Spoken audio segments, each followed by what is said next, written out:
All right, good afternoon. How you doing? Fine. Good. So this talk is called Powering a Lean Startup with Drupal, and I'm glad you're here because this will give us a chance to sort of break the ice, right? If hopefully if you don't know me already, you know me. But if you didn't know me, we could, if you had something to tell me later on, we could tell me. Patty has something stuck in Yeah. her stomach. No, she's just sneezing. All right, so my name is Chris Shattuck, and I run a startup called Build a Module. Have you heard of Build a Module? Yeah. Yeah. So I've been working on it for the last 2 years full time, and a lot of times I talk with people about about it because they have questions. I pretty much run the startup myself. And I've had a lot of opportunities that I haven't had before. I'm compensated for my time better. I have a greater opportunity to impact people and teach people stuff. And so when people ask me questions, they want to know, what I'm doing is kind of approachable, right? It's not like I'm going to sell my business for $1 billion, and it's not like I have a lot of people I have to manage or anything. So people have questions about how to get to that point where you're in that startup phase where you're actually sort of running a business. So this talk is really an answer to those questions. Wow, I swallowed my gummy bear vitamins when it didn't get all chewed up. Oh no! Yeah, and it won't come out. Okay, well I promise if you start choking I will stop my talk and perform the Heimlich maneuver on you. Okay? All right. So hopefully you'll find something valuable in this talk. If you're only 4 years old, you might have, limited mileage, but we'll see.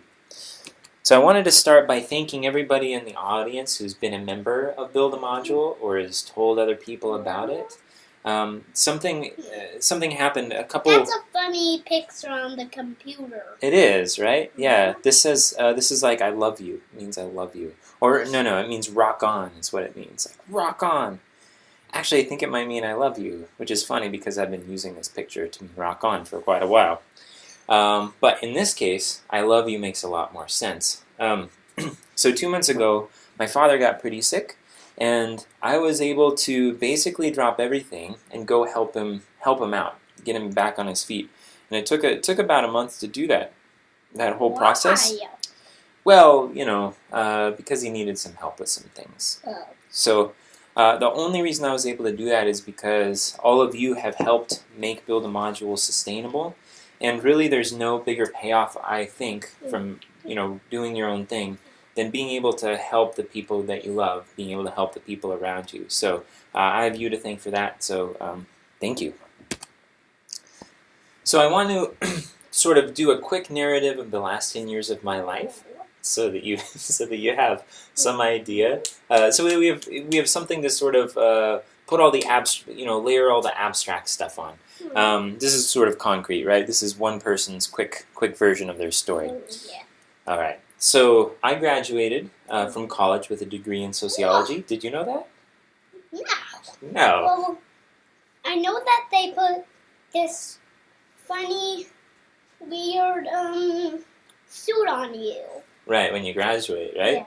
So they did that to me, but it really didn't mean anything. It was kind of an empty suit because there's no jobs out there for people with a bachelor's degree in sociology. Can you believe that?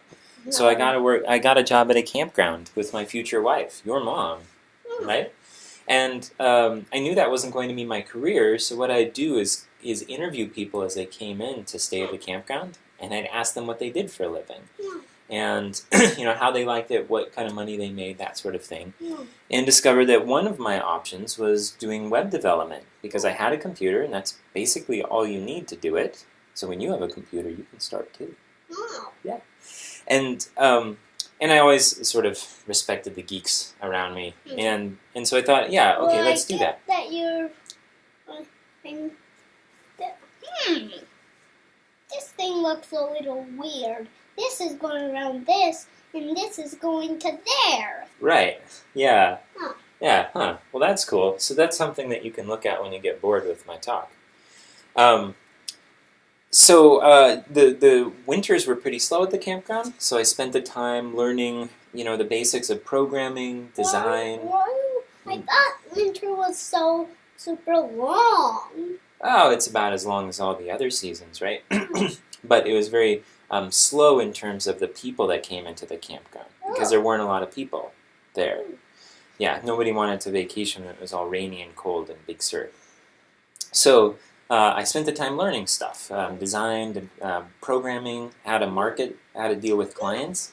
And then when I had a very baseline level of skills, I started asking everybody if they needed websites. I would go up to them and say, hey, you need a website? Hey, you need a website?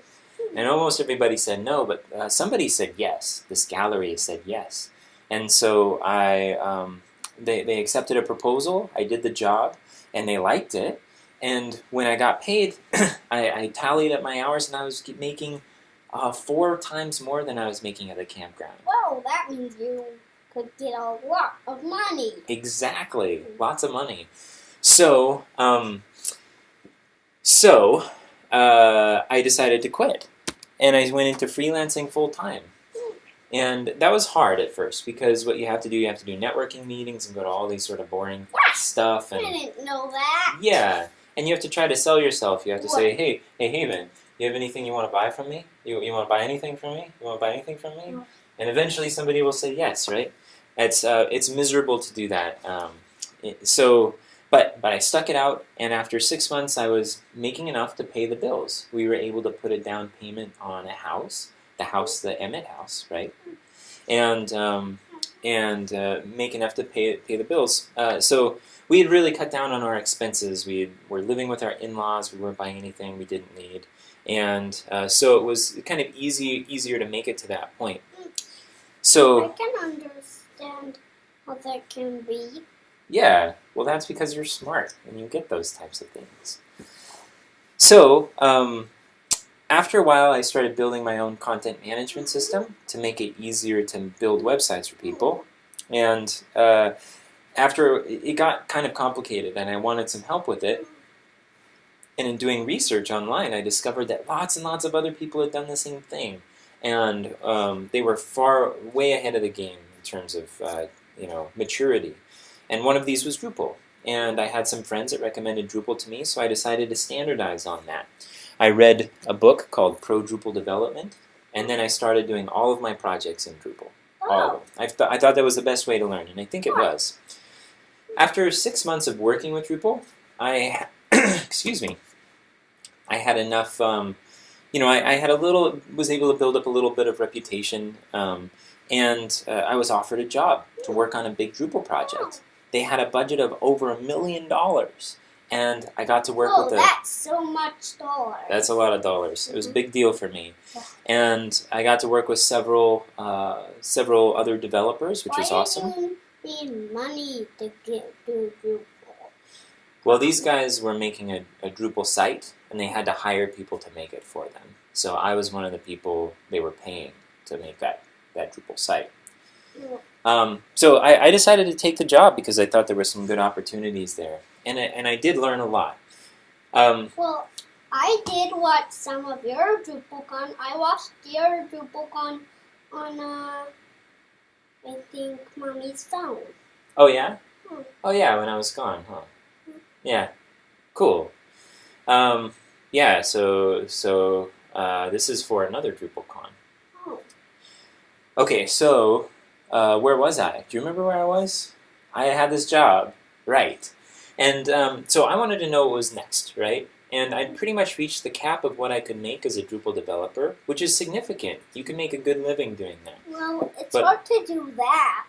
With your hands? Yeah. That is hard to do. This. Right. That's hard. You know what's also hard to do? It's to make more than a certain amount as a Drupal developer. Oh! Yeah. So I wanted to figure out how to do that. And so I read this book called The 4-Hour Workweek. And one of the things, if you haven't read it, you should read it. When you get to reading age, you should read that book. It'll be fun for you. But one of the things that I learned from it was the idea that in order to break out of that cap of how much you can make, you have to have a product. You have to have something that you build once and can sell to lots and lots and lots of people without putting the same time in every time. So going out of this job, I split my time into 2 parts.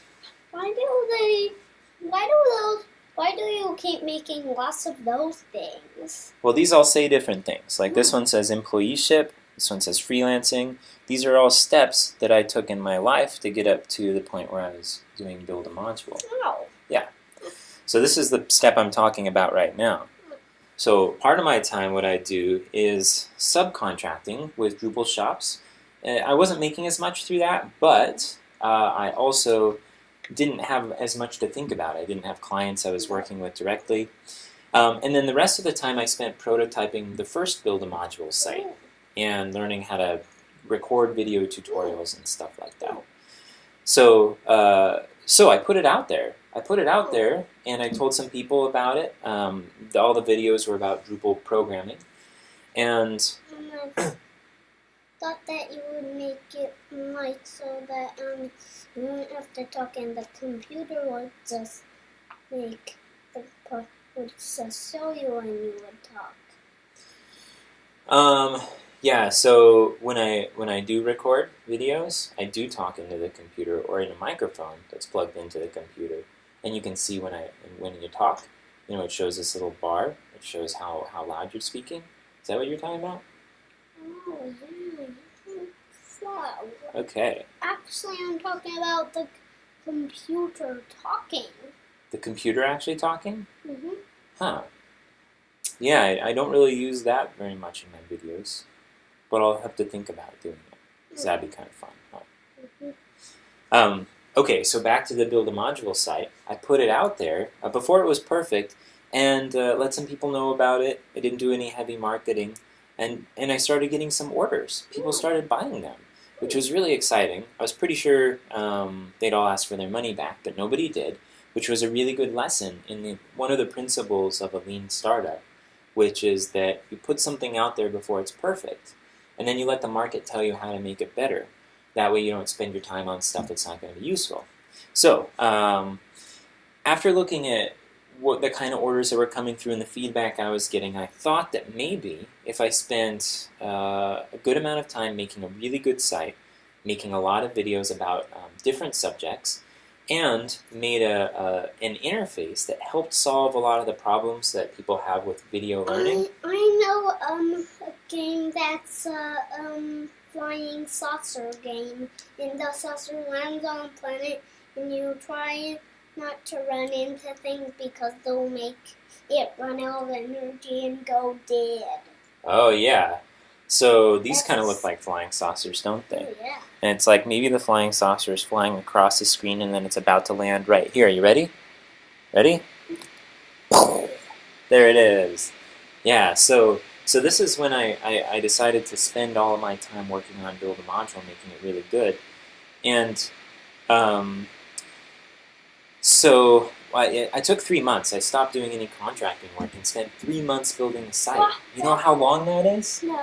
That's a long time. That's 90 days. Wow. Yeah. And then I put it out there, and I gave myself 6 months. I said, if in 6 months I'm making enough to pay the bills, all of my bills, then I'll keep going. I know the problem of this thing. It has some paper in it. Oh, yeah? Paper. Oh, okay. Yeah, that might be the problem. I think it works okay. See, So anyways, after 6 months, I have to go through and finish this talk before Lowen wakes up. Okay. So if after 6 months I was paying the bills, I'd keep going. Finish your talk before Lowen wakes up. Because if I don't, then he doesn't have the same kind of patience as you do, right? So it's possible. It's we'll wait till somebody gets a phone here. So I gave myself 6 months. Otherwise, I'd go back to the drawing board. And then 3 months later, you know what happened? What? I was making enough to pay the bills. Oh. So I kept going. And I've been working on it ever since, which is pretty fun, right? Yeah. Okay, so there's a lot of parts to my story that will be different than yours, right? You know, you're gonna go, when you go to school, you'll go to school for something different, probably. You know, you might not use Drupal because this will be, 15 years from now, 17 years from now. So you might be using something else. So things might be different between your situation and my situation. But moving to improving your sort of career, what you do as your career, having more freedom, more income, that kind of stuff, Right. requires I transitions. wonder what all those together say. Well, I can tell you what it looks like. Check it out. It looks like a spaceship.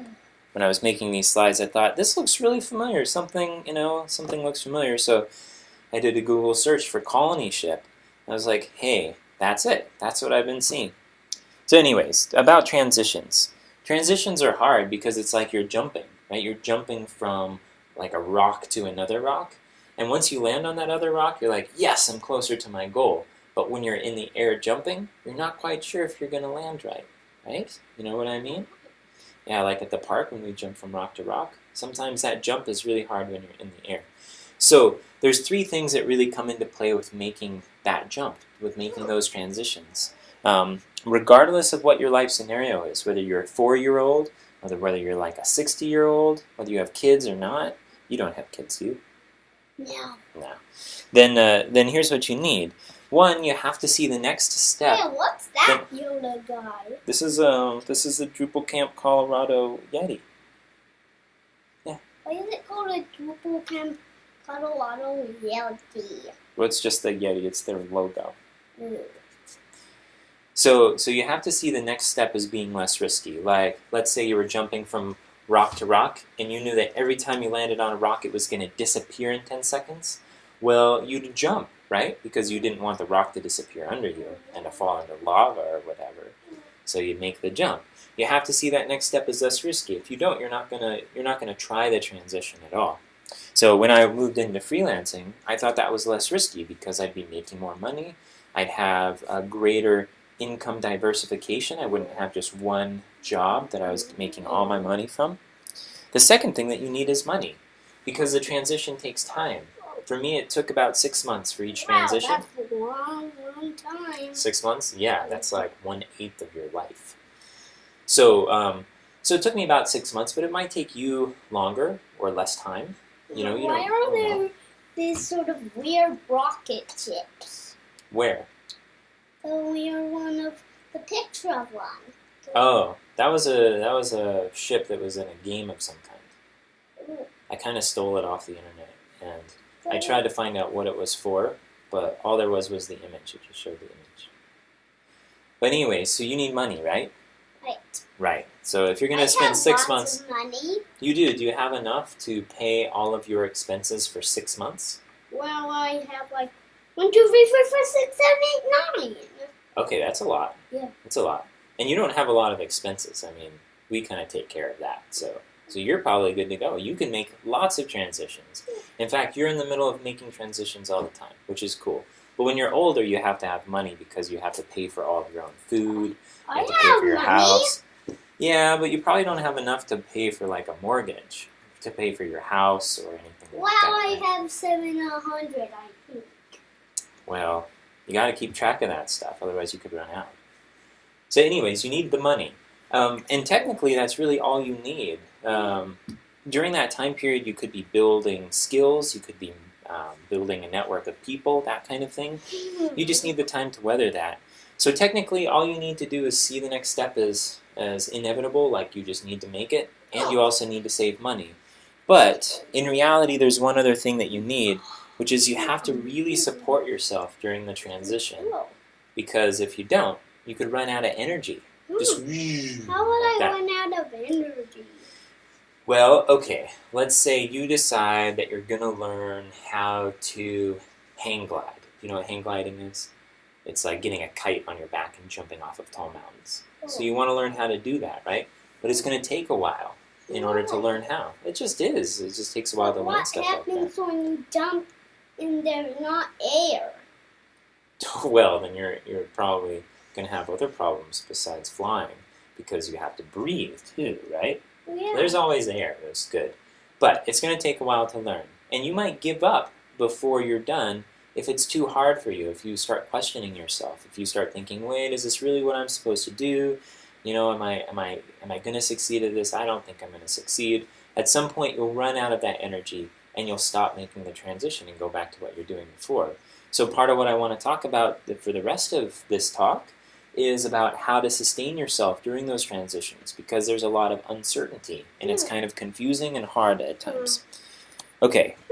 That's counting something. It is. It's telling me how long I've been talking. This talk is taking a lot longer than normal because I'm basically having a conversation with the 4-year-old.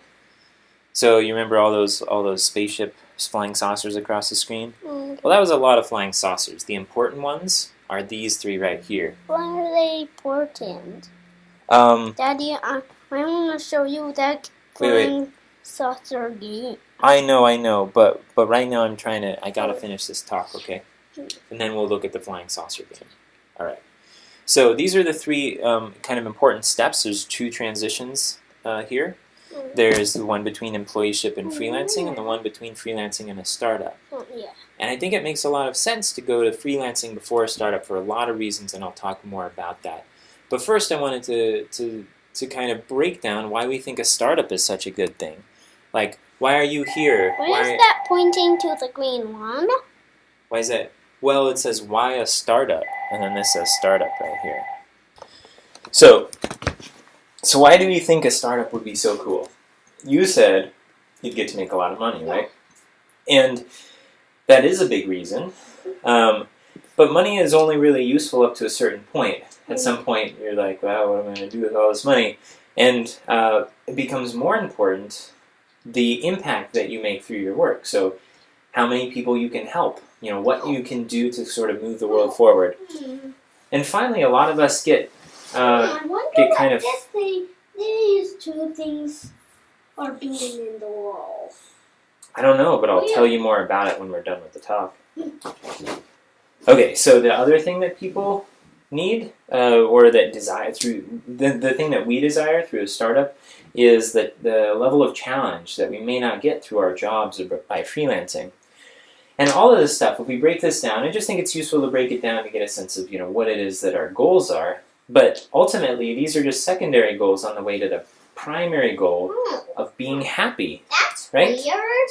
So this is not a picture of happy, but it showed up when I did a Google search for happy. I thought that was funny. This is not the picture. But this is happy, right? Yeah, that kitty looks happy. So ultimately, that's really what we're trying to get. We're trying to get happier. We're trying to improve our well-being. The word happy has some baggage to it, but I think if you sort of break down why you do almost everything you do, it has to do with improving your well-being, improving your happiness level. So happiness is, one part of happiness is the goal, right? That's ultimately what we want. We want to be happier. Do you want to be happy? Yeah. Yeah. But happiness is also a currency. It's like the money that we use, right? That's what currency means. What does currency mean? It means the money. Like money we can use to buy things. But it's a currency that we can use to make transitions. So, that leap is really hard to make, between the rocks, right? You need help during that leap as much as you can. And increasing your happiness level, increasing your general joy is going to help you make those transitions. It's going to make them a lot easier. That planet is... So, I think... Oh yeah, the planet's on the ceiling? That's totally true. So what do we know about happiness? Do you know anything about happiness? It makes you listen. Happiness makes you listen? Yeah. Huh. Yeah, I guess it kind of does, huh? When you're happy, it's a lot easier to talk to you. When you're not happy, then it's harder. That's true. We know some other things too, and I think it helps to break down what we do know scientifically, because that will help you cultivate it in your daily life and find it wherever you can, right? So here's some things you might not have heard of. Okay? If your happiness is a pie, right? You like pie. Yeah. I like pie. About half of the pie is genetic. It's what you got from your mom and dad. It's so if you're kind of happy, kind of sad most of the time, that might be sort of what we gave you. I'm sorry. I hope it was good. I hope we gave you good stuff. Even though it seems like a big chunk, we also have a big chunk that's not determined by our genes. And about 40% of our happiness is determined by choice. It's determined by what we consciously do with our lives. So if you imagine that there's a couple hundred people in this room, that's a lot of people, right? Yeah. there's going to be some people that are unhappy for some reason, right? They have to go to the bathroom, or maybe they don't like the sound of my voice, or maybe they're wondering why this four-year-old keeps asking questions, things like that. And so they're a little bit unhappy, right? But they can do something about it. They can get up and go to the bathroom. They can start doing something else with their brains. They can start focusing on something else. They can leave. And in virtually any scenario that you're in, you have a lot of choice, a lot of things that you can do to gain control of your situation and enjoy it more. So that's a good thing. We have that opportunity, but we tend to not see how that's a good thing. Yeah, good. Yeah. It's your smartness coming out again. Whoa, what if you put a big rock on your head? Do you think that would change your happiness level at all? No, but I do think it would make me weird, like, wow, this rock is so heavy. It's closing my eyeball. I have been rock eyeball. Well, your rock is making me happier. I like your rock on your face. But I wanted to talk about this little slice of pie right here, this orange slice. Can you see it? It's really small. This little slice that's left is all of our circumstances. This is things like how much money we have. This is like the cars we drive. This is how attractive we are. This is how many kids we have, or where in the world we live, or what our jobs are. Yeah. That's so weird. Yeah, all of those things amount to 10% of our level of happiness, which is really weird because I think for most of my life, I've defined my pursuit of happiness as following one of the things on that list. You know, making more money, having more freedom in my job, whatever. You should write a list of things that you do that you want to teach people how to do Drupal, because I'm thinking that you'll forget someday. Yeah, I actually forget all the time. So there is a list, which is nice. Oh. Yeah, it's a good suggestion. Yeah, there's a list. I'll show you it later if you want. So anyways, this is really interesting, right? All those things only amount to 10% of your happiness. That 40% is a lot bigger. Okay, you want to know something else that's interesting? What? Check out this cute picture. These puppies are helping to push this baby up. It's very sweet. Can I see? So in addition to... Yeah, hop up there a little closer. That's pretty good, huh? It's cute.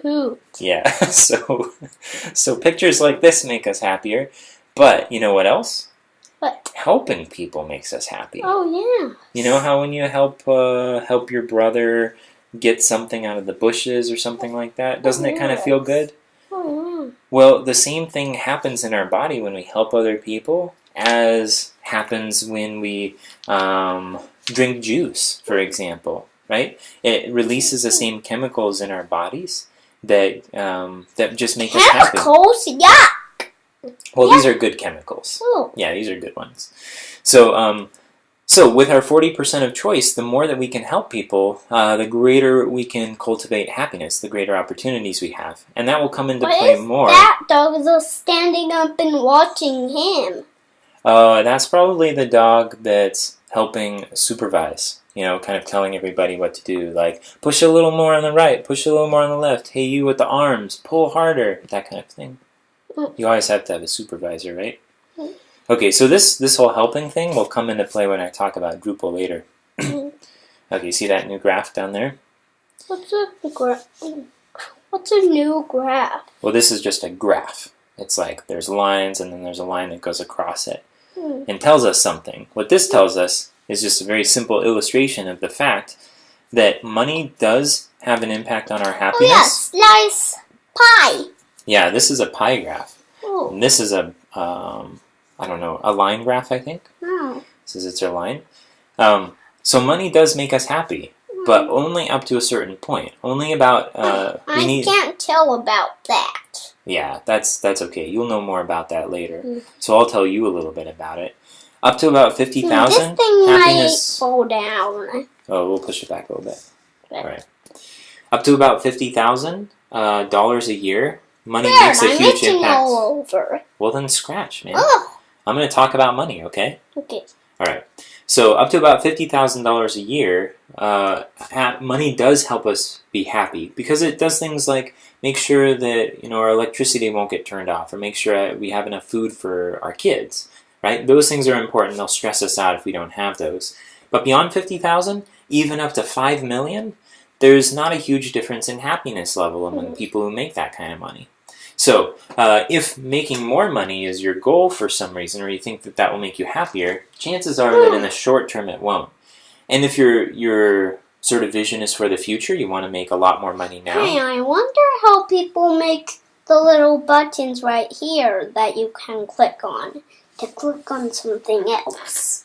Yeah, well maybe we can find a video on that after I'm done with the talk. Oh. That'd be cool to look up how people make keyboards. Mm-hmm. So, okay, so if you're if you want to make more money now so that maybe you can retire at some distant future time. I have to put my fingers in my nose to scratch them. Okay. Should I finish what I'm saying? Oh, yeah. All right. Yeah. If the quicker I finish, the sooner we can go do things like look up the keyboard and playing flying saucer game and stuff. Uh-huh. So your questions are really good, but you probably don't want to ask them too much. Am I really saying that? I can't believe I'm saying that. Never mind. Ask whatever questions you have. Okay, so if you want to make a lot of money now, so that in the future you have that money to retire or do something grand, then keep in mind the fact that I just wonder what that creepy thing is on the window. I don't know. We'll have to add that to our list of things to do after I get done with this. All right, so you remember all the things that we have to do when we're done, okay? Okay, so I have a new picture up here. This is to illustrate the hedonic that we are amazing. You are amazing. Did you know that? You're like amazing, man. And you know one of the things that makes you amazing? No. It's that when really good things happen to you or really bad things happen to you, that you adjust to them really fast. We adjust really fast. So say you got a disease, a really bad disease, and I'm not saying you don't have one, but say you did get one, you'd think that you'd be unhappy, right? It would make you sad, right? Would it make you sad? No. No? But it would make a painful thing, and then it would make me cry. Yeah. Yeah. It might. Like if you had to have shots or something, right? Yeah. But what really happens is that you adapt really fast. How? It's just the way we are. There's a stinky smell. Maybe it's something out there. Maybe a snail died. So anyways, if a bad thing happens to you, then you adjust really fast. It can be a month or two, and then you'll get to the point where you get back to your set level of happiness. There's no more room for another picture. That's right. You know what that means? No. It means we're about to go to another slide here soon. Yeah, pretty cool. So, if something really good happens to you, say you win the lottery and get $1 million, you'd think that would make you happy? Yeah. It would, but only for about a year. After about a year, then your happiness level will go back down to where it was before, just statistically speaking. So good things happen to us, bad things happen to us, we adjust really fast. And so that means that if you are deferring happiness, if you're saying... When I blow out my cheeks, it feels like they're a big balloon. Yeah, kind of looks like a balloon too. But if you're not being happy now, if you're sacrificing your happiness for some big payoff down the road, like retirement or paying for college for your kids or something, chances are that won't make a long-term impact on your level of happiness, and you'll get a much better payoff if you focus on your daily life, on what you can do on a day-to-day, moment-to-moment basis. He has weird hands. They're blue. He does. Why does he have a Drupal sticker thing on his purse? Yeah, it's just to show that it's a Drupal event. Should I go to the next slide? Yes. Whoa. Whoa. So, these people are happy. And if you're one of these people and you're not just smiling and jumping because someone's taking a stock photo of you, then, and you're an employee, then you're golden, right? If you're happy at your job, there's no reason to move away from it, I wouldn't say. It's just that most of us aren't. But if your goal is happiness, and you're happy at your job, then the goal is achieved, right? So there's no reason to move on. But most of us are not. That. Yeah, but most of us are not happy in our job. And so I want to talk about why that is. Kind of a few little bullet points about it. Why are there numbers and why are these glowing? They're glowing to make them look cool. And this says VS. It's versus. It's like two action heroes, or a hero and a villain just coming and fighting each other. That's what kind of versus means. It's like a fight. So this is a fight between employeeship and freelancing. So being an employee or freelancing. So I did a lot of freelancing, right? So I wanted to talk about. I didn't know that you did a lot of freelancing. I did, yeah. So I wanted to talk about why it makes sense to move into freelancing. Also, just to compare employeeship with something else. All right, are you ready? I'm going to hit the arrow key. So first of all, when you're an employee, your time is dictated a lot. You have a certain number of hours you have to work. You have to go to meetings. It's like when you're a kid, you have to go to bed at a certain time, and you have to eat lunch at a certain time, right? It's like you have all these things. Well, but then when I don't actually sleep. I just stay up all night, don't I? Well, I guess you look like you're sleeping. I mean, you really look like you're sleeping, and sometimes you snore and stuff. But maybe you're awake that whole time. I don't know. Okay, so if you compare that with freelancing, when you freelance, you can work really hard, and then you can take a lot of time off, right? You can work for a month or work for 6 months, take 3 months off. Well, that's a lot of... Right, that's 6 months again. That 6 months keeps coming up. But, you can also take time off when your kid has a birthday, or it's a really nice day outside and you want to go to the park. Well, you can do those things as a freelancer, whereas you don't have that kind of flexibility most of the time as an employee. I think books that will make you learn more about learn what rhymes and what doesn't. Ooh, that's cool. Yep, this is what rhymes. Cool, Mother Goose? Yep, all right. That's rhyming. Cool. Well, we'll take a look at this later, all right? What? All right, you're a good listener, Haven. I am. Funny, that makes the horse looks like it's moving. It does, moving, because it's a cow. Okay, so this is one of the advantages of freelancing. Most of the freelancers I know, and myself, you work more hours than you would as an employee. You just tend to. But because you have the flexibility of time, the payoff is there, and it's worth it. The skills that you build while being an employee are dictated by... What the arrows are doing. Well, it's pointing. This says skills are dictated, and then there's an arrow, and it says skills are portable. So when you're an employee, you learn stuff that your company wants you to learn. A lot of times that's old. It's like old technology, right? Hey, I can't see a single thing. It's because you have a curtain over your face. And so what happens if you lose your job? Then you end up going into the job market and you have all these skills and technology that nobody's using anymore, and it's a lot harder to find work. Whereas when you freelance, you get to choose what kind of skills you want to build, and that's really important because you can build skills that people actually want and need. I think when I grow up, I can help people at the hospital. That would be a good thing to do. That would be really cool. Yeah. That's, helping people get better is a really portable skill. That's one of those skills that you can take anywhere. You can go anywhere in the world with that skill. So, good point. That's one sort of employee job that might actually keep you on the edge of technology. That's good. But as a freelancer, you get to build skills that are needed at any given time and move out of old, develop skills that are just more and more in demand. So that makes it just easier. You become more viable as an employee, or it becomes easier to find work. All right, I'm going to hit the arrow key next.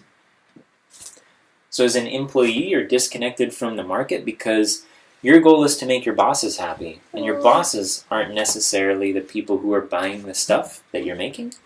So if you compare that with freelancing, all of the bosses, they're like the people that can tell you what to do, basically. They're the people that you're doing stuff for. Why is Bowser a boss?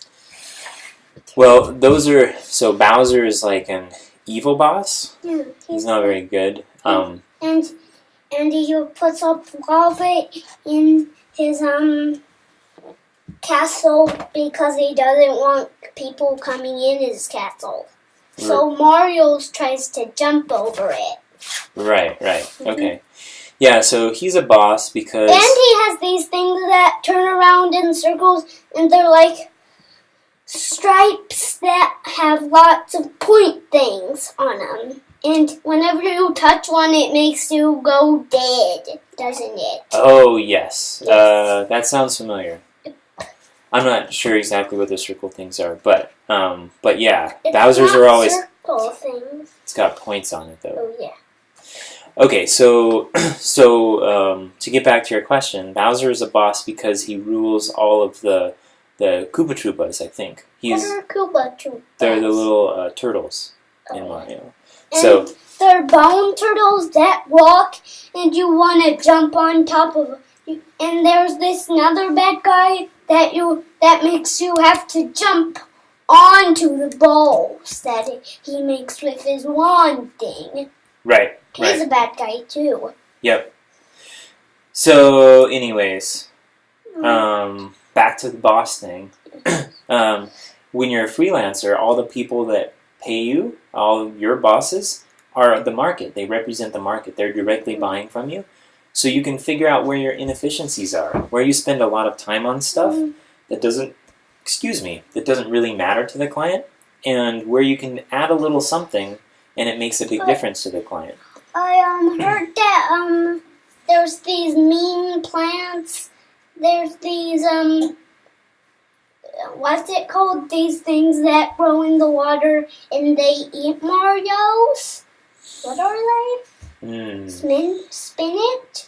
Are they spinach that eat Marios? I don't think they're spinach. I don't know what they're called. I heard that they're called like spinach. They're like they're like man-eating plants, something like that. Yeah. But back to the market. So, because you're connected directly to the market, you can learn a lot more about what the market needs, and that's where product ideas come from. When you figure out what they need, then you can build stuff to help them out, and that's really useful. So you can get those ideas from your clients. The thing that makes Bowser's super mean is that he has spikes on his shells. Yeah, it makes him look mean. I wonder how he makes all those weird guys. I wonder how he creates them. I don't know. Maybe he's magic. Alright, should I keep going? Yep. Okay. So the final point is that as an employee, you have your income is based more on politics, like what other people in your company are making, than it is on the market. Whereas when you freelance and you figure out what to charge for your time and for your skills, you can charge up to the maximum amount that the market will offer for you. That's so much time. Yeah. And you can figure what that figure out what that cap is, and it's going to be higher almost all the time than it is when you're an employee. I find myself wanting to talk really fast to get enough in before you ask another question. Isn't that funny?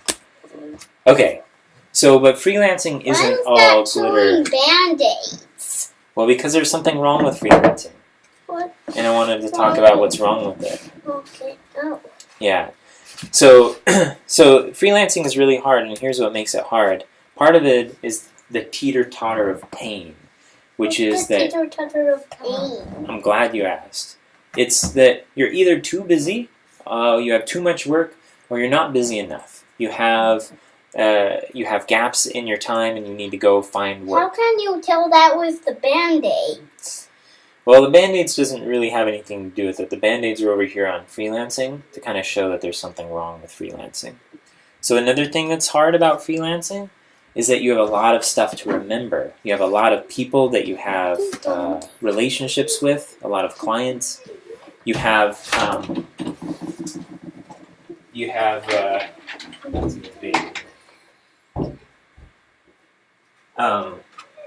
you have invoices you have to do, you have time tracking you have to do, all this kind of stuff, right?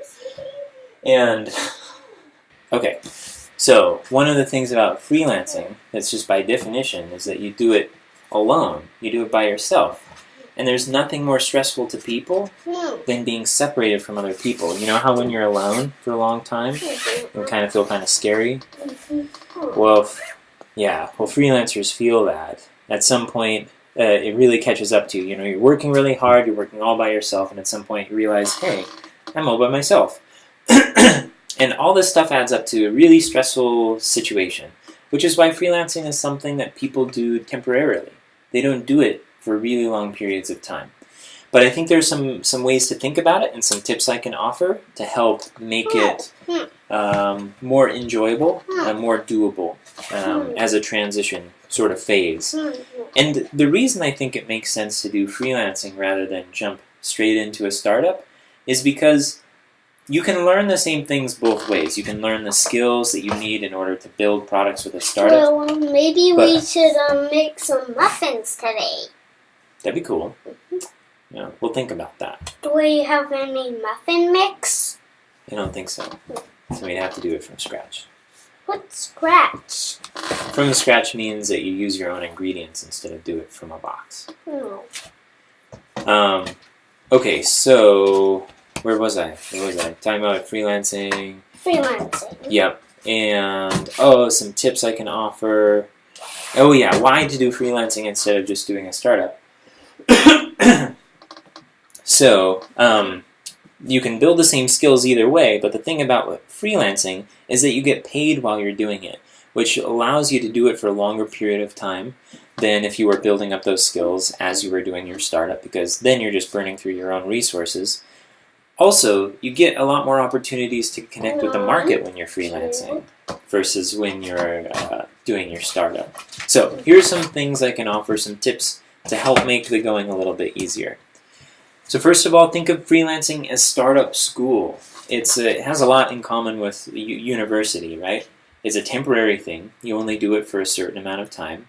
And your goal during it is to learn as much as you possibly can. And that orientation will help you quite a bit decide on different things. Because sometimes it's easier to do something, but you're not going to learn as much. So if you think about things in terms of learning the most you can, then you'll get the most out of the process.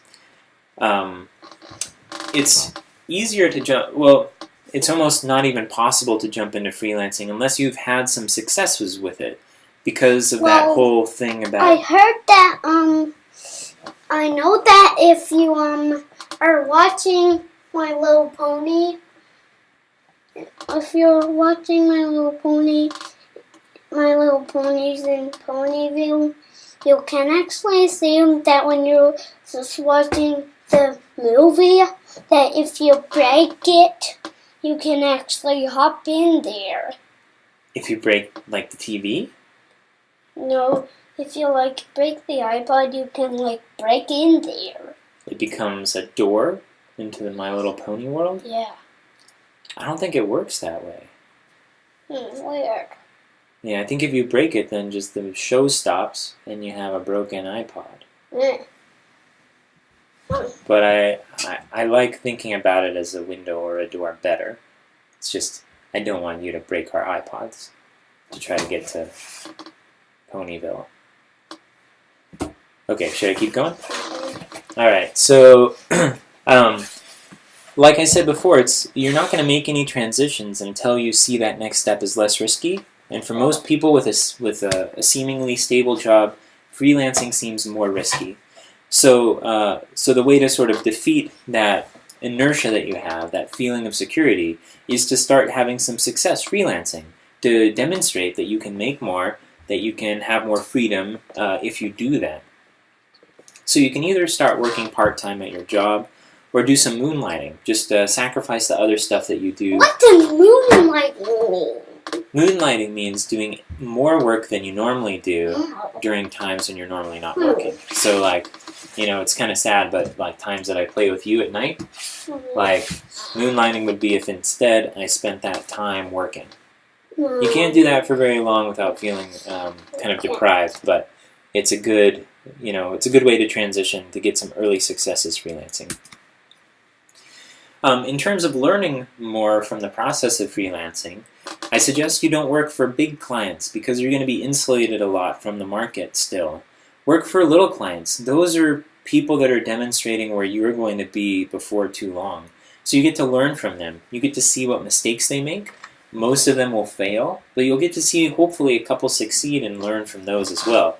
So you get to see all of these things done. The itsy bitsy spider climbed up the water spout.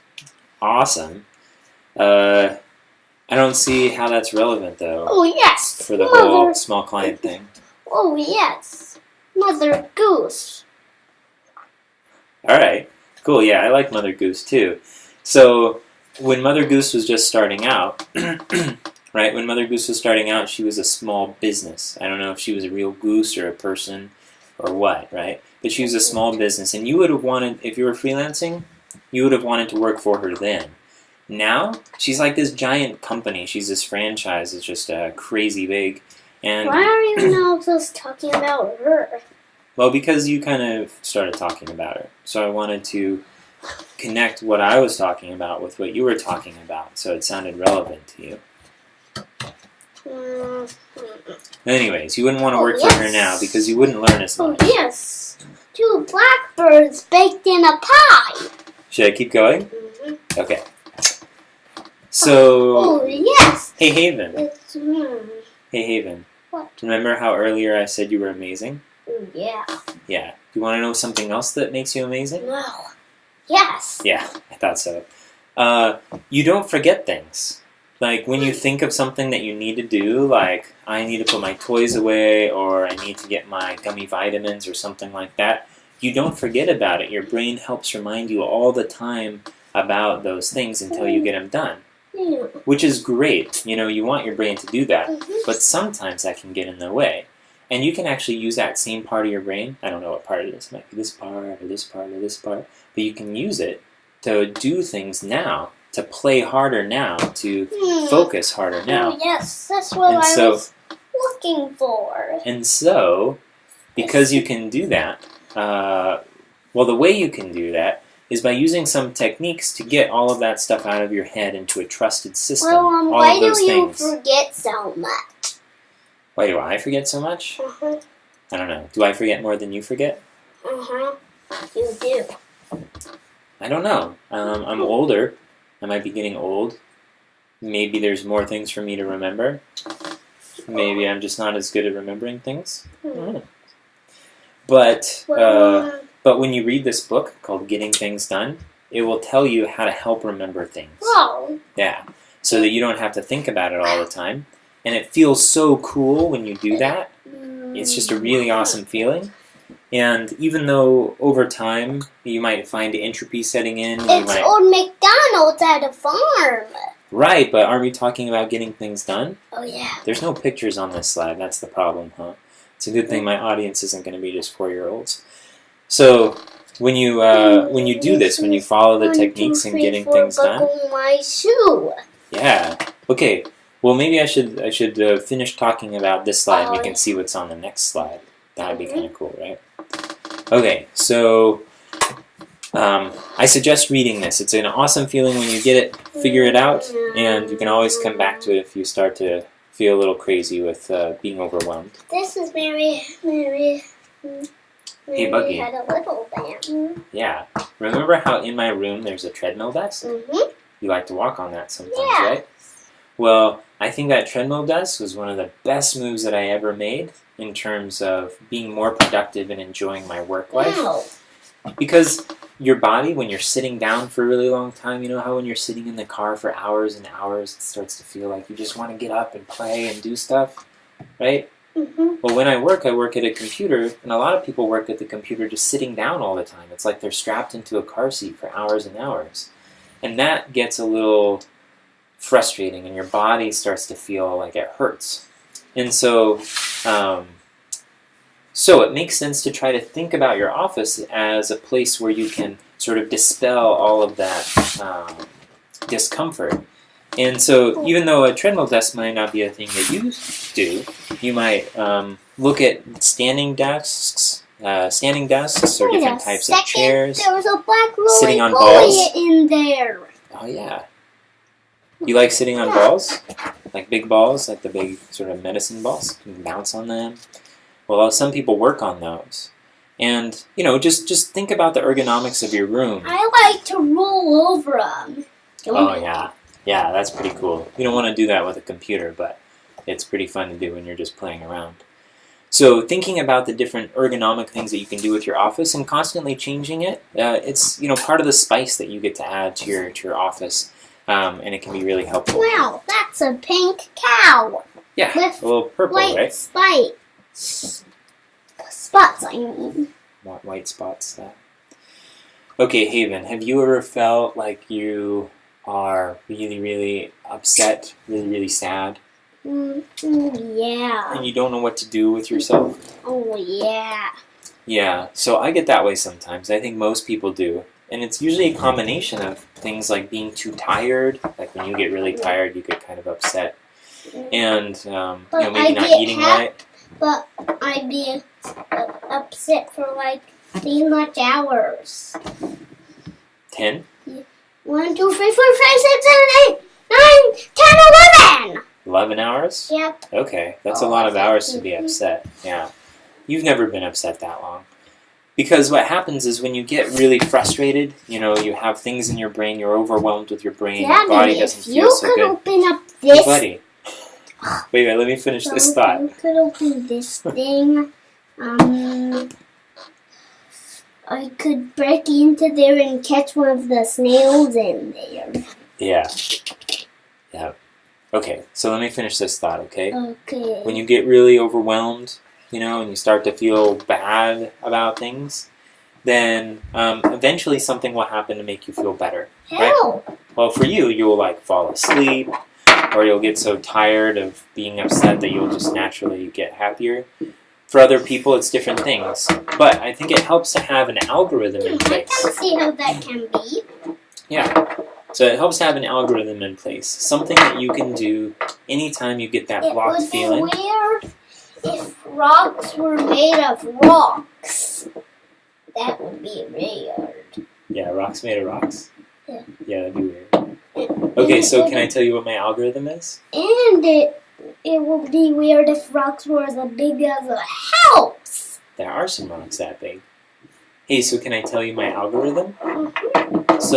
So when I get blocked, when I sort of get, to the point where I can't get anything done, here's what I do. It's C's. I start sleeping more. I go to bed at 10:30 and I try to get 8 hours of sleep.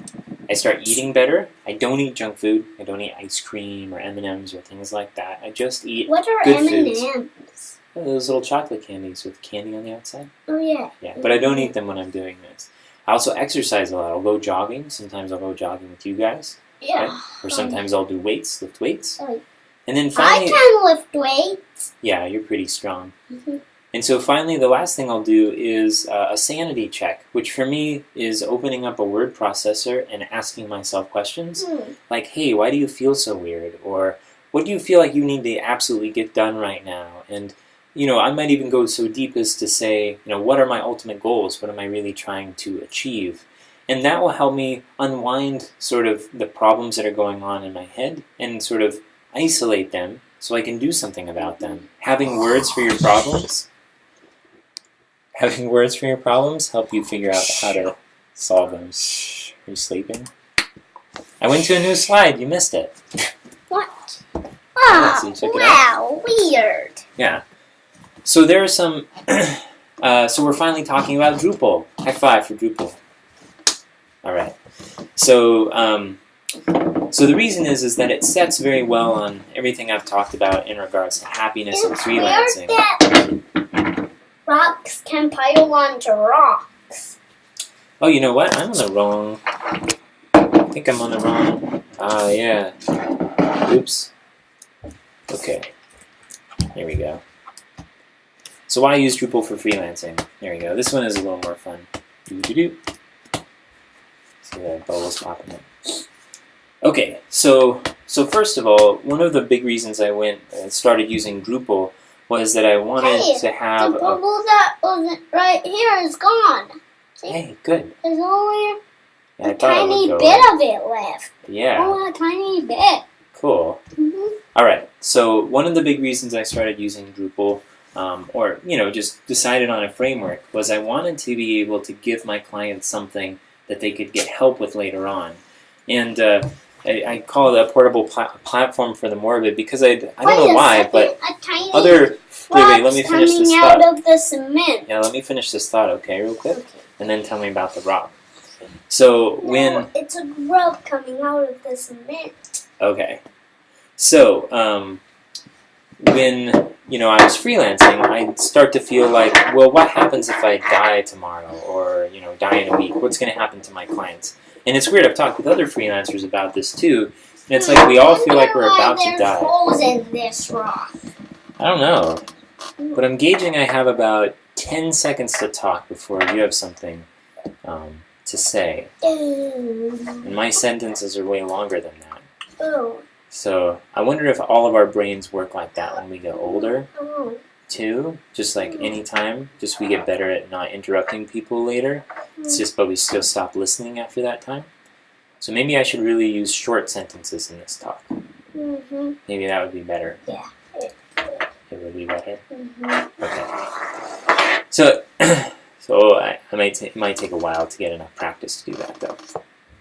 Okay, so I always would think, what would happen if I died, and my clients, what would they do with all this stuff that I'd partially built them or that I'd handed off to them but couldn't support anymore? Well, with Drupal, this is what Drupal does: is it allows you to give them something and say, hey, this is Drupal. Find somebody who knows Drupal, and they'll help you out, right? And so that's awesome. It makes you feel like you don't have to be scared anymore about leaving your clients high and dry. Another thing that happens is that eventually you climb up the learning curve in Drupal, just like this, climb, and it stops taking more time to work with Drupal.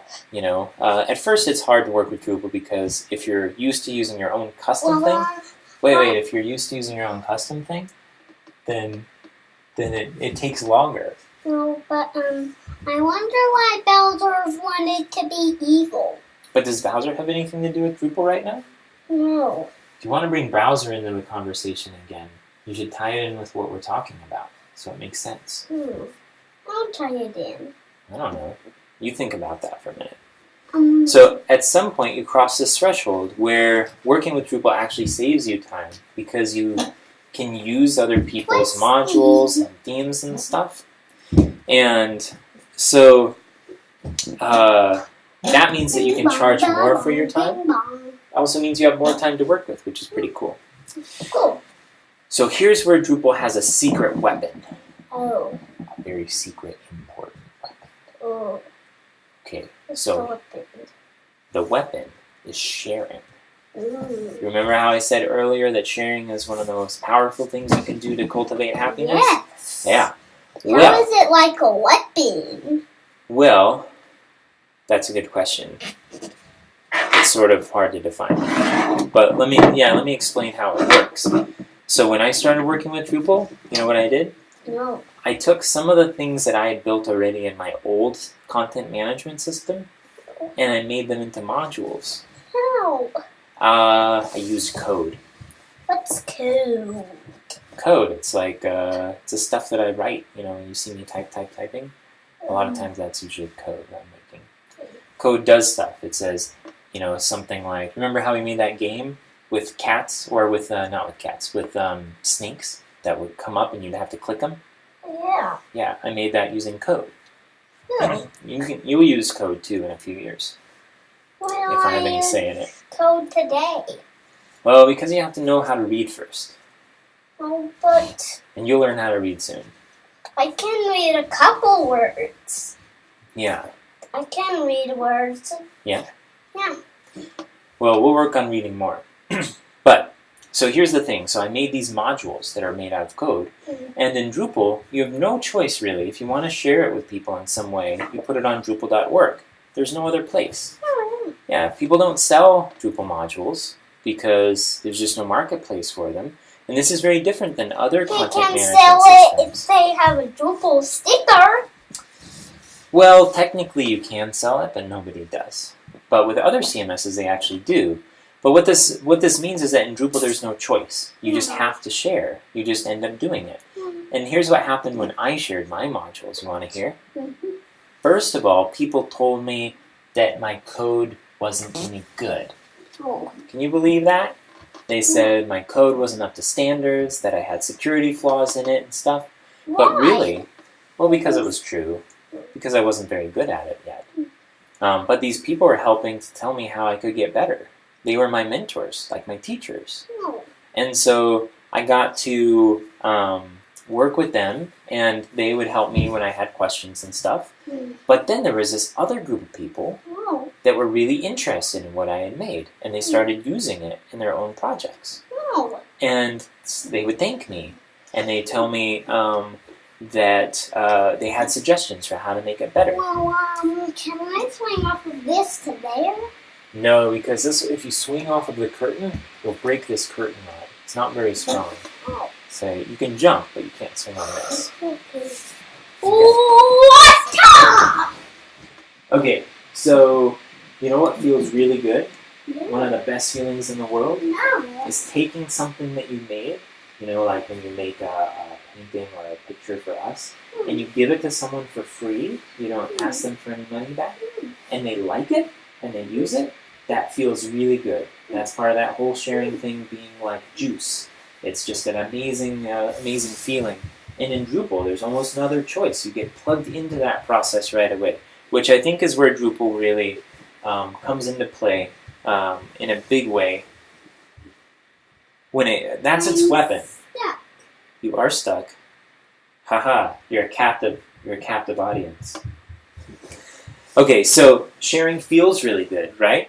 But also, through sharing, you get to know people, because people use your stuff, and people help you out, and you develop a network of people that becomes... And I remember the picture of me getting a shot in my foot when I was a baby. Huh. I don't think we have a picture of that. I think we've told you about it. Maybe you saw a picture of somebody else. No, it was me. Getting at the hospital, getting a shot in my foot. Okay. Huh. All right, so you know what a network is? When it comes to people, they're your friends. A network is your friends. And having a network of friends really helps defeat the whole solitude thing that happens. You know how you feel when you feel lonely? You're all by yourself? Well, when you have a network of people, then you can feel a lot better. You might want to wrap that around your neck. Don't do that, okay? Because if you jumped, that could tighten up around your neck, and you could hang yourself. That'd be bad, bad, bad. Why?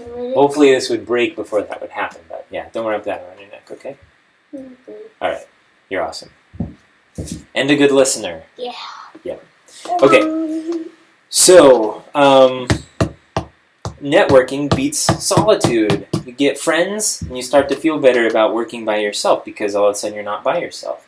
And you know what? There's online chats like Skype that happen all the time with people who are using Drupal. And so at any time you can ask questions or answer questions or just participate in conversations. Daddy, why don't I want to hang over the bait? Well, you just don't want to pull on it. Yeah.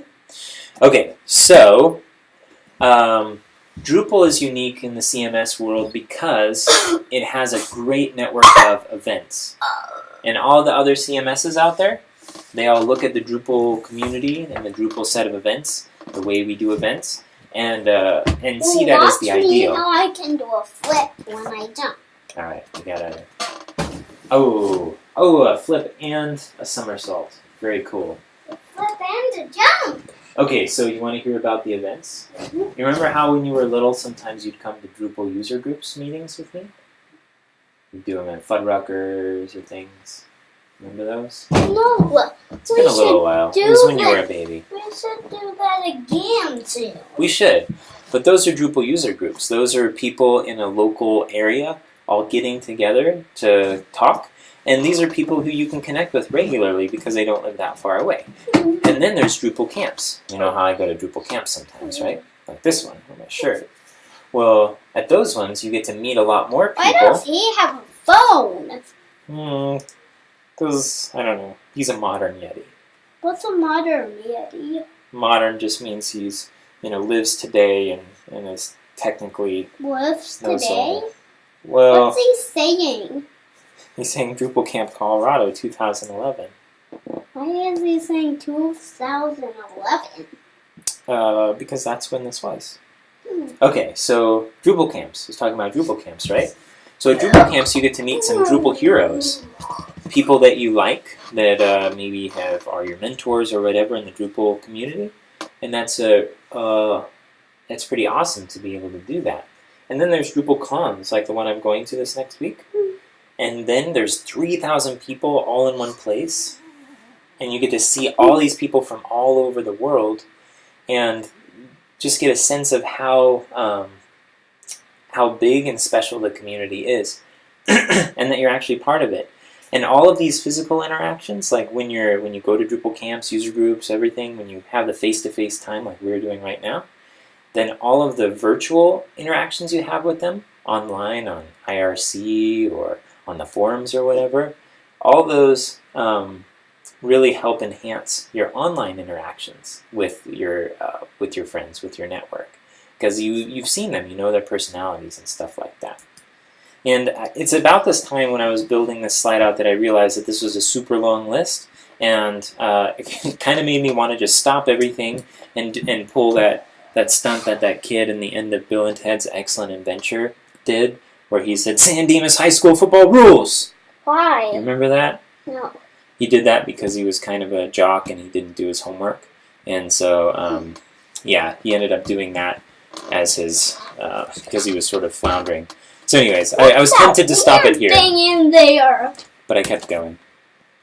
Okay, one of the last things that Drupal does for you... I wonder what that weird thing is. That weird bug on there. There's a lot of weird bugs out there. We'll have to go out and check them out sometime. Okay, How will we go out there? Well, we can go in through the top, or we can move the screen and go out into the window well. Why can't we go out there, this day? Well, maybe we can later, but I want to finish this so that we can go play with the cousins and stuff. Hey, I would love to. I'm almost done. Well, I would love to go in there today and then find out and look at all those creepy bugs. All right. And snails. All right. Well, we'll think about that. And grubs. Yeah. Okay. So. And someday we should cook grubs. We should actually. Yeah. I have to do some research on that. Figure out what kind of bugs we can actually eat. Okay, so one final thing about Drupal, which makes it really awesome when you use it as a freelancer, is that all of the skills that you build when you're freelancing with Drupal are skills that you can use on your own startup later on, which is really cool, right? That's a neat thing you're doing. And I want to talk more about that, but first I want to talk about Lean. What's Lean? Good question. Here's what Lean means. The cheaper and faster you can build a product and put it out there, the more opportunities you have to fail, which means your chances of success increase. So you know how sometimes you take a ball and you try to throw it into a hoop? You take a ball and you throw it into a basketball hoop? Oh yeah. Yeah. And if you can only try once, maybe sometimes you're going to miss it, right? You'll miss it. But if you can throw it many, many times at that hoop, at some point, the ball is going to go in the hoop, right? Right. Yeah. So the more chances you have, like the more balls you have to throw, the more chances you have of getting it in the hole.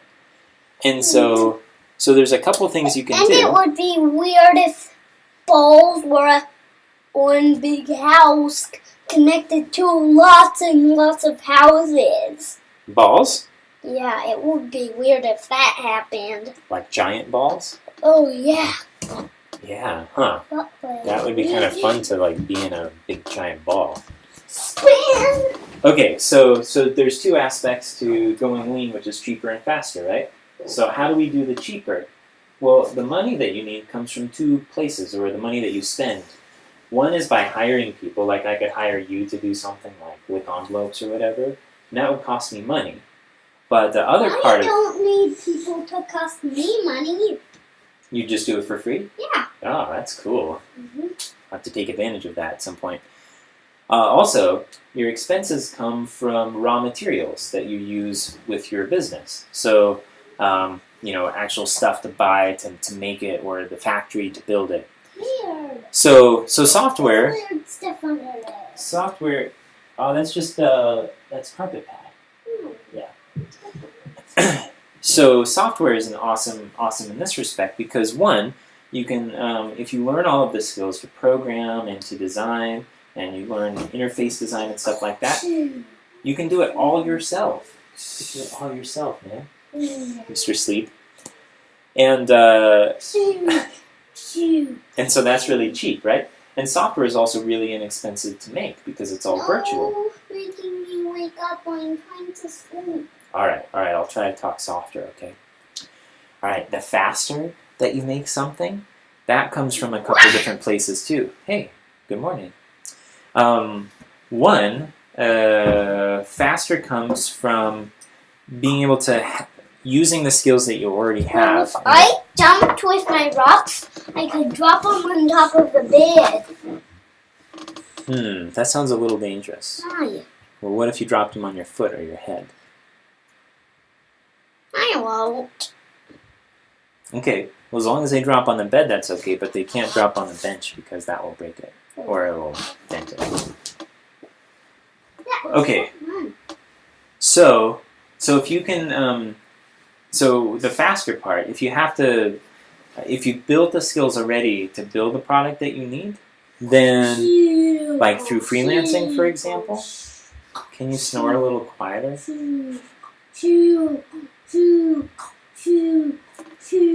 So say you're an expert ball player because you've been practicing throwing that ball in the hoop, right? Then it makes sense. You can go into get a job as a ball player, right? But if you didn't practice that already, then it's going to take you a long time to practice and get good enough to be hired as a ball player. So the same thing happens with the startup too. So the other part that's faster is that you want to put something out before it's perfect. Now the idea there is that when you make something and you have certain ideas about how the market works. So you have certain ideas about how the market works, right? Alright. You don't even know what market is, right? That's okay. The market is the people out there that will buy your stuff. So it's like when we go into a shopping market, into a store, a grocery store, we're the market. Isn't that weird? But a lot of your assumptions about what the market wants are wrong. So what you can do is put a product out there when it's functional, and then allow the market to tell you how to make it better. That way you don't waste your time. Well, I'll tell you something more weirder. More weird than that? Yep. Okay. That. All right, tell me. It would be weird if your head was like a whole thing of grubs connected together and all smushed up in one big pie. Like the inside of my head, or just my whole outside of my head? Your whole outside of your head and your whole body. Wow, if I was all made up of grubs? Yeah. That's pretty gross. Yes. That would be really weird. There is a cartoon where there's a character like that in Nightmare Before Christmas. We haven't watched that because I think it would be too scary for you right now. Yeah, I think you just kind of freak out about it. But we'll watch it sometime when we get older. I think I'll freak out. What happened? Well, don't you think you'd freak out if you saw a person that was made up of grubs? No. Well, maybe I know you a little better now. Why does it Well, hey, I think there's only like 2 more slides left. Should I finish this? Yeah, but Okay. I wanted you to tell me why it has a name with Nightmare. All right, I'll tell you when we're done. Okay. All right. So the idea is you put something out there before it's perfect, and then you keep making it better based on feedback from the market. So software. I'm dead. So one example of really good Lean is software, because you can build up the skills to do it all yourself, and it's really cheap. But one example, I just ran down the stairs and I'm out of breath. So one example of not Lean is a restaurant. So we know people who have started restaurants, and See, when I sit on it, it made a different black or color. it did on the rock. It's weird. So you know how we go to restaurants sometimes? Oh, yeah. Well, I've known a couple people that have started restaurants that actually own them. But the thing is that it's really expensive. It can cost $100,000 or $200,000 That's a lot of dollars. That is a lot of dollars. And that's usually all the money they have saved up. And you can't anticipate everything. Like, you don't know if somebody else is going to open up a restaurant really soon that's going to be better or cheaper or whatever. So it's basically like they have one chance to make a business that works. Like, so they put out this restaurant. Let's buy some more snake fireworks. Because when you throw it, some snakes come up from the ground. So people who sell snakes, that's probably, that's kind of in the middle. Yeah, people who sell those snakes, they sell fireworks. They're in the middle because they have to buy all the fireworks, and that can cost money, but they're able to sell it for more. And so I think, fireworks kind of land in the middle of the Lean. They're probably more on the not Lean, because you have to have, you have to have a tent and things, but all that stuff isn't too expensive. But anyways, the people I know who started restaurants, none of them have worked, because they only have the one shot, and usually it takes more than one try before you get something that works, because of all the things out of your control. Okay, here's why Drupal is really good for startups. You ready for this? Mm-hmm. 1, all the skills that you build while you freelance, you can use to build products. And if you build products with Drupal... babies are coming to come in here. Well, let's see if we can get done before they do. So, because you're building software, you can basically build products for any industry. Like if you wanted to build products for rock collectors or for dinosaur finders, like archaeologists, you could build websites and tools for them online that will help them solve problems that they have, right? And you can build lots of different types of software, like software as a service or information portals or like video tutorials like I do, right? So you can do all of these different things. You have so many options to choose from that you can leverage all of your previous knowledge about other industries. When I buy stuff, I get receipts in my toys back. That's what's the cool part, because I get a receipt.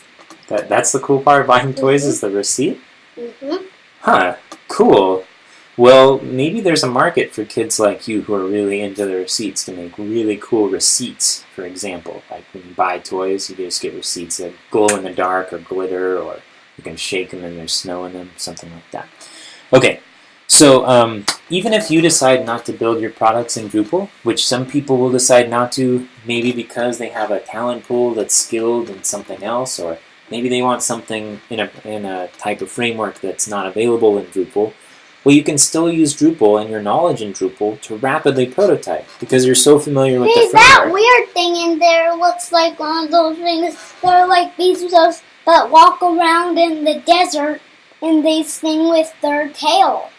A scorpion? Yes, scorpion. Oh. That sort of looks like a scorpion. Whoa, cool. And I want to go in there and check out that scorpion thing. Okay, we'll check it out later, alright? Alright. You mean that we can break it? You mean that we can open the screen and then go into there? Yes. Ooh. But we can only do it by ourselves. We can't do it while other babies are looking, because otherwise they're going to want to do it all the time. Ooh. Okay, so you can still rapidly prototype your stuff, even if you're not going to use Drupal ultimately. And because Drupal is a framework, but it also has this front-end component, you can have people help you that don't know programming. Wait, so you can build things like views, and you can model data and stuff like that. You can make music with frogs, can't you? Yeah, and then you can have the people who are sort of building morale for your team bang rocks together for music, right? What are bang rocks? Banging rocks, like bang them together like you were just doing. Oh, yeah. Okay, so you can also build your own website with people, with all the skills. Would you want to build your own website? Yeah! That'd be cool, huh? So, can we please play this snake game that we made when you were teaching me DrupalCon? When I was teaching Drupal? Yeah, I'll see if I can dig that up.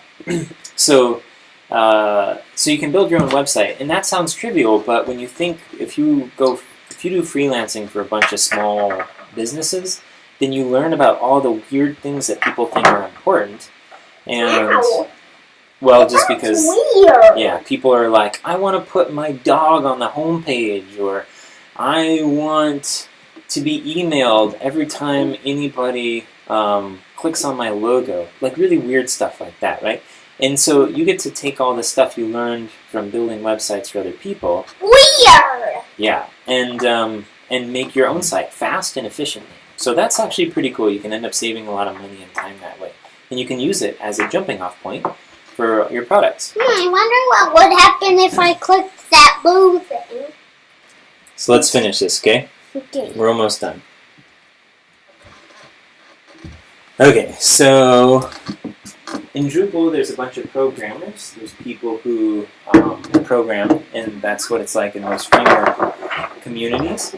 But there's also a lot of people that just use Drupal. 1, 2, 3, 4, 5. Like people, This one. like people at schools, like at schools like you're going to go to, like preschools. 1, 2, 3. 1, 2, 3. But there is also people in government, people who. 1, 2, 3, 4, 5, 6, 7, 8, 9. What are you counting? I wanted to tell you that I'm counting your whole body. There's 9 of it. Yeah. Cool. All right. So let me finish. There's just one more slide after this. Can you believe it? Yeah. So the network is diverse. Now I have 2 kiddos. Me jump really high. Yeah. Okay. You jump really high while I finish talking. Oh, I'll look out for Buggy. So the thing is that you end up naturally connecting with all these different people who represent all different industries, and you have something to talk about. You all know something about Drupal. You all can help each other. And so you get insight into various markets and industries, places where don't jump yet. places that you can build products for, and that ends up being really valuable when it comes to deciding what to build. Okay. Hey guys, check out the kitty cat. See the kitty? This is the end. This is the last slide. This is the last one. It says cultivate happiness, because that's really the thing that the biggest suggestion I can make, the biggest tip, is to try to find things that help your happiness. You know now that about 60% of your happiness, is kind of out of your control, but about 40% is. And so there's a lot you can do every day, every moment to help build that. To build up that joy, which will help you make those transitions that you need in order to ultimately get what you want. Okay, so Haven, do you have any questions? Because we have a little bit of time for questions. Well, about my talk. Any questions about my talk? Maybe me and you and Lowen should go in there, because I really wanted to go in there to check out all those creatures.